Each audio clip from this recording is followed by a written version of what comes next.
할렐루야, 하나님을 찾고 구하며 그분을 매일의 삶 속에서 만나는 행복한 한 주간이셨으리라 믿습니다. 말씀이 우리의 생명입니다. 말씀이 우리를 살게 합니다. 말씀이 우리를 숨쉬게 합니다. 하나님의 말씀을 읽어가며 오늘을 살아가는 우리에게 말씀하시는 하나님 아버지의 마음을 알아가고 그 마음을 닮아가는 은혜가 있길 축복합니다. 우리는 지난주에 북이스라엘 백성들의 멸망이 귀에 들리는 하나님의 말씀을 무시했기 때문이라는 것을 알았습니다. 그래서 하나님을 찾으면 살 것이라고 말씀하신 하나님 그분을 만나야 한다는 사실을 깨달았습니다. 뿐만 아니라 하나님의 정의가 물같이, 공의가 마르지 않는 강같이 흐르게 하므로 이 땅을 새롭게 하는 하나님의 은혜의 도구로 우리의 삶이 가치 있게 쓰임받길 소망하는 시간을 가졌습니다. 오늘은 아모스서 8번째 시간으로 이스라엘의 자기 만족과 영적 부패라는 주제로 이 시대를 향해 말씀하시는 하나님의 말씀에 귀 기울이고자 합니다. 아모스서 6장 말씀 안에서 우리 삶을 향해 말씀하시는 그분의 음성을 들을 수 있길 원합니다. 우리는 불안정하게 사는 것을 원치 않습니다. 그러나 하나님을 의지한다는 것은 불안정한 삶의 연속입니다. 이스라엘 백성들은 그 불안정한 삶이 싫어서 세상적인 방법을 택합니다. 그 결과 하나님과의 관계가 변하고 하나님에 대한 태도가 바뀌면서 그들은 돈에 집착하기 시작합니다. 우리도 북이스라엘과 비슷한 상황에 놓인다면 어떤 선택을 할까요? 우리 또한 이왕이면 고난 없는 영광을 택하고 싶어 합니다. 아무 고생 없이 형통하게 살고 싶어 합니다. 이유 없이 고생하는 것을 억울하게 생각합니다. 불안정한 삶이 너무 지긋지긋해서 인간적인 방법을 써서라도 안정되게 살고 싶어 하는 것이 인간의 본성입니다. 그러나 가나안 땅은 원래 불안정한 땅이었습니다. 북이스라엘과 남유다는 강대국에 에워싸여 있었습니다. 그럼에도 불구하고 하나님께서는 그분의 말씀만 붙들면 그들을 지켜주시겠다고 약속하셨습니다. 물론 이론적으로는 쉬워 보여도 그렇게 살아내기란 쉽지 않습니다. 그러나 이스라엘이 성령 충만했을 때는 그렇게 살았습니다. 하지만 성령의 인도하심을 거부하자 현실과 타협하는 쉬운 길을 선택합니다. 성령 충만하지 않으면 세상적인 방법을 택하게 되고 결국 하나님의 은혜를 잃어버립니다. 오늘 성경이 우리에게 말하고 있는 것이 이것입니다. 신앙은 모험이라는 겁니다. 신앙만큼 무모해 보이는 것이 없습니다. 하나님께서는 이스라엘 백성들에게 이것을 말씀하십니다. 무모한 모험을 한번 해봐라. 아무리 불안정하고 인간적인 생각으로는 안 될 것 같다 하더라도 믿음의 모험을 감행해 보라는 겁니다. 그러나 이스라엘은 인간적인 방법으로 안정을 추구함으로 하나님의 진노를 불러일으켰습니다. 하나님의 말씀만 붙잡고 있는 동안 우리는 결코 자기 만족에 빠질 수 없습니다. 그러나 지금 북이스라엘 백성들의 마음은 그렇게 든든할 수가 없었습니다. 하나님의 말씀 외에 다른 것을 붙잡고 있었기 때문입니다. 아모스서 6장 1절 말씀입니다. 여기에서 시온은 예루살렘을 가리킵니다. 예루살렘 사람들은 예전과 달리 여유가 있고 자신감에 차 있었습니다.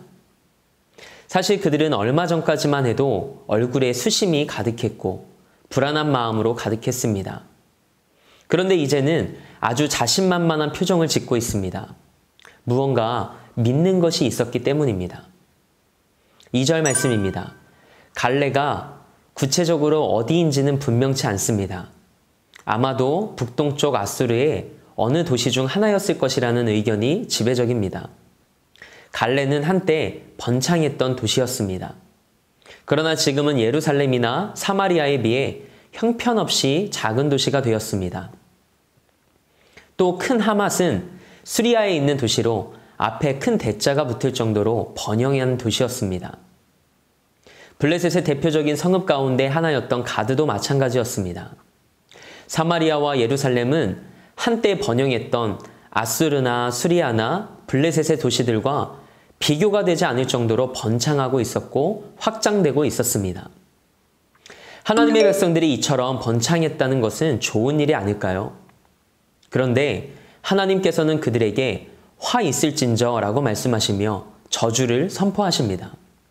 그 이유는 그들의 번창함이 하나님의 말씀을 등지고 세상적인 방법을 취한 데서 비롯되었기 때문입니다.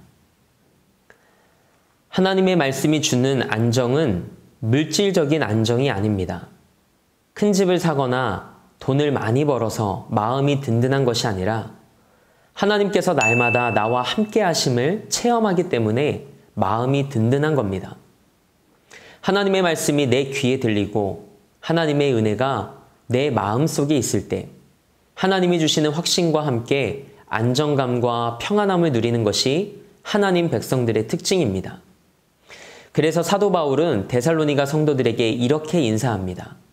데살로니가후서 3장 16절 말씀입니다. 평강의 주께서 친히 때마다 일마다 너희에게 평강을 주시고 주께서 너희 모든 사람과 함께 하시기를 원하노라. 아멘. 그리스도인들이 평강을 누리는 것은 아무 문제나 어려움이 없기 때문이 아닙니다. 오히려 하나님께서 이 모든 상황을 알고 계시며 나와 함께 하신다는 사실을 신뢰하기 때문입니다.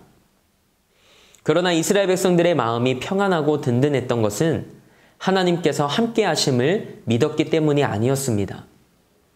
그들은 하나님이 아닌 다른 것에 기대었습니다. 북쪽 사마리아 사람들에게는 모아놓은 돈이 그들에게 평안함을 가져다 주었고 남쪽 예루살렘 사람들에게는 군사동맹을 맺은 이웃 나라들이 그들에게 안정감을 주었습니다. 하나님의 백성들이 절대 놓치지 말아야 할 것이 있습니다. 그것은 긴장입니다. 마치 고무줄을 힘껏 잡아당기고 있는 듯한 팽팽한 긴장이 하나님의 백성들을 지켜줍니다. 그러나 북이스라엘과 남유다 백성들은 그 긴장이 싫어서 인간적으로 편안한 길을 택했습니다. 하나님의 백성들이 말씀으로 평안을 얻지 못하고 세상적인 것을 의지함으로 거짓 평안을 얻을 때 나타나는 증상이 뭘까요? 그것은 교만과 사치입니다. 3절에서 6절 말씀입니다. 넉넉하게 살지 못하다가 여로보암 2세 때에 이르러 갑자기 넉넉해지기 시작한 북이스라엘은 흉한 날이 멀다고 생각했습니다. 쉽게 말해서 고생이 끝났다고 생각했던 겁니다. 이제부터는 마음껏 먹고 마시고 즐기면 된다는 생각에 그들은 포악한 자리로 가까워져 갔습니다. 아무 두려움 없이 폭언을 하고 폭력을 휘두르며 자기 권리를 주장하기 시작합니다. 본래 이스라엘 백성들에게는 자기 권리라는 것이 없습니다. 애굽에서 노예 생활을 하다가 빈손으로 나온 민족이었기 때문에 모든 것이 하나님의 은혜요 선물이었습니다. 그리고 그들은 게을러졌습니다. 상하상에 눕고 침상에서 기지개를 켰습니다. 이것은 지금까지 이스라엘 백성들이 살아온 생활 방식이 아니었습니다. 양치는 사람들에게 상하상이나 침상이 있었을까요? 이스라엘 백성들이 이처럼 실컷 자고 늦게 일어날 수 있었다는 것은 이제 더 이상 고생스럽게 목축을 하거나 농사를 지을 필요가 없어졌다는 것을 보여주는 단적인 예입니다. 지금까지 이들은 긴장하며 살았습니다. 혹시라도 하나님의 말씀을 어기게 되지는 않을까? 혹시라도 하나님의 은혜에서 떨어지는 건 아닐까? 긴장하며 살아왔습니다. 그런데 인간적인 방법으로 편한 길을 택하면서 가장 먼저 긴장이 사라져 버렸습니다. 그리고 그들은 양떼에서 어린 양과 우리에서 송아지를 잡아서 먹었습니다. 영적인 긴장을 잃고 나니 관심이 온통 먹는 것에만 쏠렸습니다. 비파 소리에 맞추어 노래를 지절거리며 라는 것은 술에 취해서 아무 의미 없이 흥얼거리는 것을 가리킵니다. 그리고 이들은 다윗처럼 자기를 위하여 악기를 제조합니다. 그 당시에는 자기 악기를 만드는데 돈이 많이 들었다고 합니다.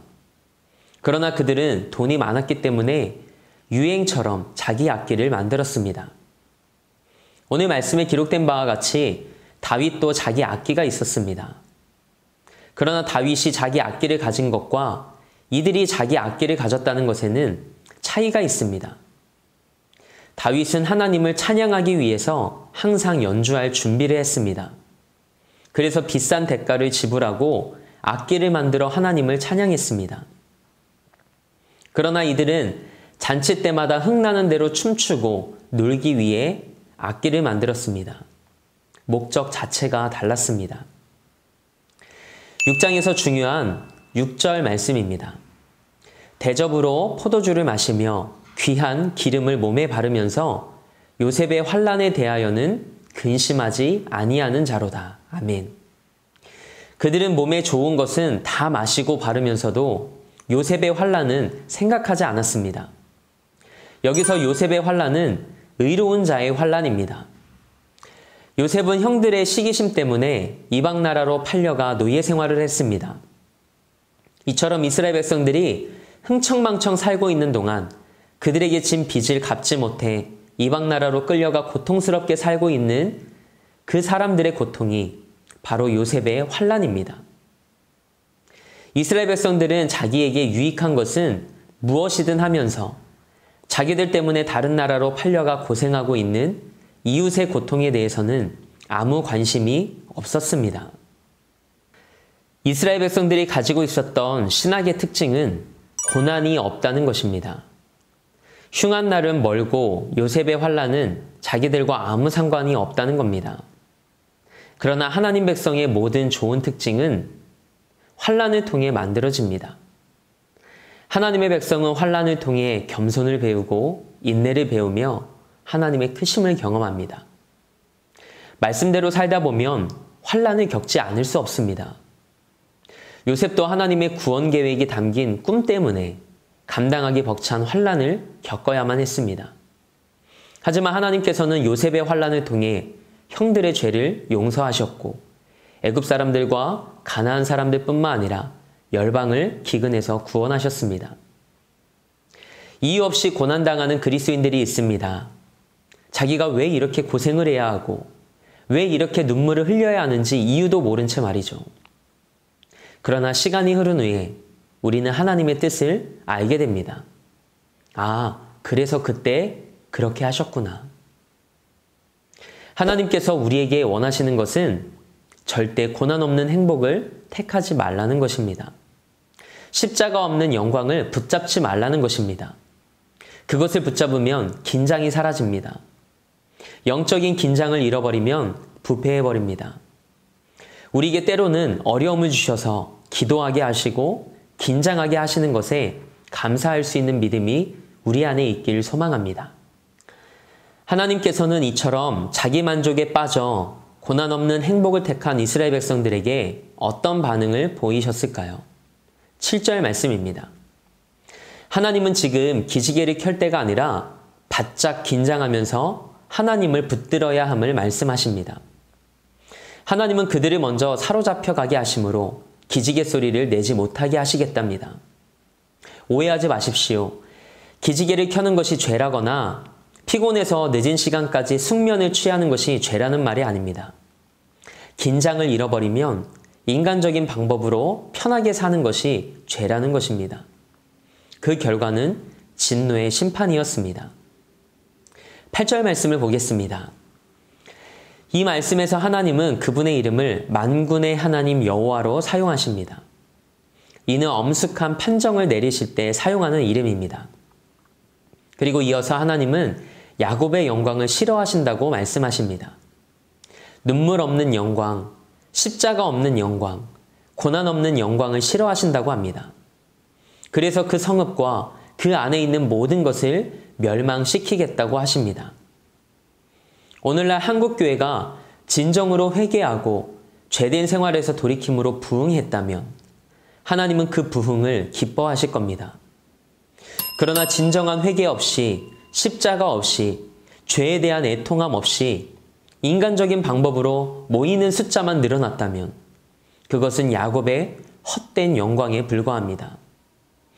죄를 해결하지 않은 채 우리 삶에서 맞이하는 평안함은 부시공사로 지은 건물과 같습니다. 성경이 우리에게 거듭 이야기하는 것이 무엇입니까? 죄의 문제를 해결해야 참된 행복이 있다는 겁니다. 하나님께서는 야곱의 영광을 싫어하시며 그 궁궐을 미워하여 그 안에 가득한 것들을 대적에게 붙이겠다고 말씀하십니다. 그렇다면 하나님께서 원하시는 것은 무엇일까요? 인간적인 방법이 아닌 하나님의 방법대로, 그리고 하나님의 인도하심에 따라 고난을 통과하여 영광으로 나아오라는 것입니다. 9절에서 10절 말씀입니다. 우리는 한 집에 10사람이 남으면 많이 남은 것이라 생각합니다. 그러나 이 말씀에 기록된 한 집은 한 씨족을 의미합니다. 한 씨족 전체에서 10명 정도가 남을 텐데 결국 그 10명도 다 죽게 된다는 것입니다. 왜냐하면 재앙이 한 번으로 끝나지 않기 때문입니다. 전쟁에서 살아남은 자는 전염병에 죽고, 전염병에서 살아남은 자는 굶어 죽고, 거기에서도 살아남은 자는 포로로 끌려가다가 길에서 지쳐 죽을 것입니다. 11절 말씀입니다. 하나님께서 기뻐하시지 않는 집들은 전부 터지고 깨질 것입니다. 그리고 그것으로 모든 이야기는 끝이 납니다. 이 모든 비극의 원인은 어디에 있을까요? 12절에서 13절 말씀입니다. 여기에 나오는 바위는 절벽을 뜻합니다. 말을 타고 절벽을 내려오는 것은 목숨을 건 위험천만한 행동입니다. 그리고 서로 아무리 바위를 간다 한들 농사를 지을 수 없습니다. 즉, 이 말씀은 헛된 것이라는 겁니다. 하나님께서는 이스라엘 백성들이 한 행동이 이런 헛된 것이라고 말씀하십니다. 말씀을 붙들지 않고 행복해지려 하는 것은 말을 타고 절벽을 달리는 것과 같고, 소를 몰고 바위 위에 쟁기질을 하는 것과 같다고 말씀합니다. 하나님의 백성은 하나님의 말씀으로 살아야 합니다. 하나님의 말씀이 물같이 강같이 흐르게 해야 합니다. 그 말씀이 아무리 나를 고통스럽게 하고 힘들게 한다 해도 막힘없이 선포되게 해야 합니다. 그런데 이스라엘 백성들은 말씀이 선포되면 자기 욕심대로 살 수 없으니 말씀을 무력하게 만들어버렸습니다. 말씀이 없으면 예수님 믿는 것이 쉬워집니다. 취미생활 하듯이 즐겁고 여유있게 신앙생활 할 수 있습니다. 그러나 말씀을 막으면 망하게 되어 있습니다. 우리가 평생을 두고 찾아야 할 것은 바로 말씀입니다. 말씀이 없으면 기복적인 신앙으로 가게 되고, 기복적인 신앙은 미신적인 신앙으로 나타나게 됩니다.